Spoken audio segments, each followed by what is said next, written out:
This is Tom Dillon, the Lifetime Liberal, and today is Thursday, April 16th, 2020. And the title of this rant is Trump's Blame Game of Accelerating Death.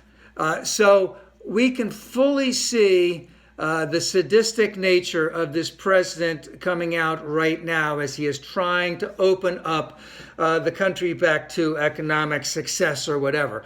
But the blame game has been going on for a long time, and it's going to continue to evolve and getting worse. Starting out by downplaying the severity of the virus, saying it was no problem, that it would go away, that it was the Chinese virus.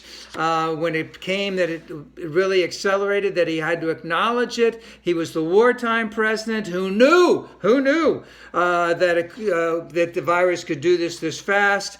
And of course, the blame game back on that again. Obama, previous administrations, all of the governors aren't doing anything right. Now the World Health Organization, and back to China again. Also, I think China and the World Health Organization are going to get hit hard in this election cycle. He's got to blame someone, and people are dying, and everything that he is doing is not helping the cause whatsoever. And in fact, part of that with China, I think, that blame game, it sounded like on Fox News today, Secretary of State Pompeo basically said, we want reparations from China for this.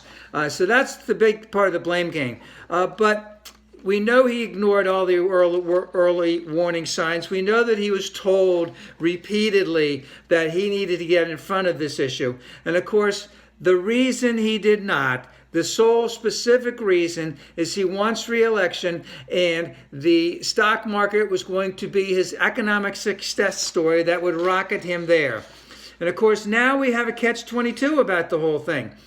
The only way he can get re-election, or the way he only feels he can get re-election, would be to reopen back up the economy, to reopen back up businesses, which would then accelerate the growth of the stock market, which would again give him the slam bam, thank you ma'am, re-election, which he wants. But at the same time, we know that the more that he opens the economy, the more that we will be accelerating the death of other Americans. And to him, his sadistic nature, to his sycophants that are along with him, that is just the collateral damage that's going to happen for him to be reelected. And it will continue to be a very dirty campaign, and people are going to die.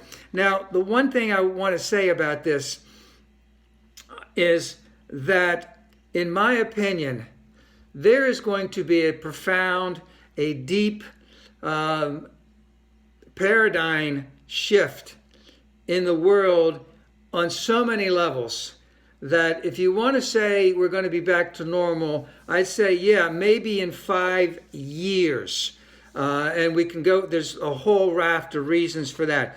But you're not going to get 25 million people back to work next week. And a lot of them won't be employable for a long, long time. And instead of taking the lead on that, instead of saving lives, instead of saying we need to look at this in a way that everything is going to affect people's lives now, especially in terms of how we learn, let's say in school, how we entertain, how we dine out, how we vacation, how we work, all of that is going to be dramatically changed. But instead, this president, instead of taking the lead on that, even saying that if it cost him his re-election, he was going to do this to help the American people, he's basically indicated, we're past that stage, everything's going to be fine, and we can all go back to work.